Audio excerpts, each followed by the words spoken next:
Every year when I watch the New Year's festivities, they start someplace over in an island in the Pacific. I forget, Danny was there once with QVC, I think with John Tesh when they kicked it off. But it starts there and it'll go like New Zealand or Australia, and it moves across the countries and all the way around the world. And then eventually it's in New York, and then 3 hours later it's out here in LA. But you watch these different events as they're happening around the world. And the Bible tells us that when Christ returns, everyone's going to see this. How can that be? Let's talk about that today in your morning cup of inspiration.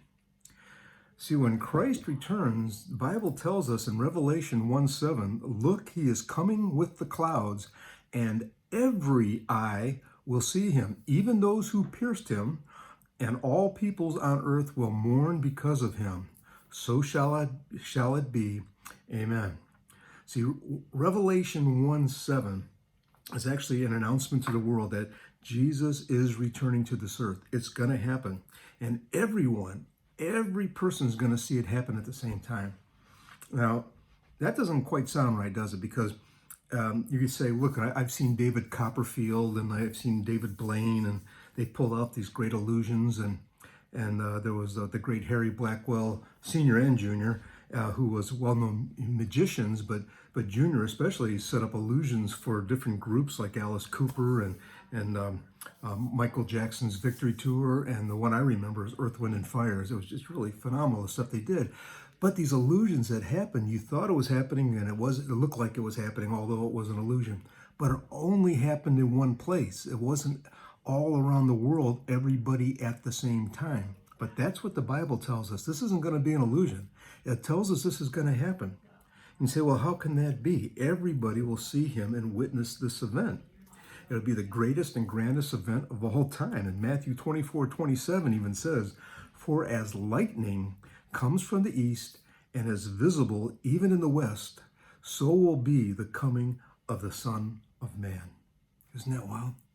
Just like lightning, it's all around. You see it happens here and you're seeing it over here. That's what it's going to be like. Everybody's going to witness this. Zechariah 12:10 says, and I will pour out of the house of David, the inhabitants of Jerusalem, a spirit. Now, what's he talking about? He's talking about the Jewish people, spirit of grace and supplication. Because, over in the verse it says, even those who pierced him will see him. And that's the Jewish people. And then it says, they will look on me, the one they have pierced.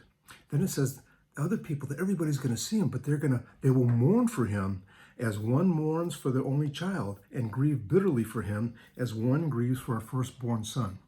And why is that? It's because people realize this is Jesus. This is the Son of God. It's real.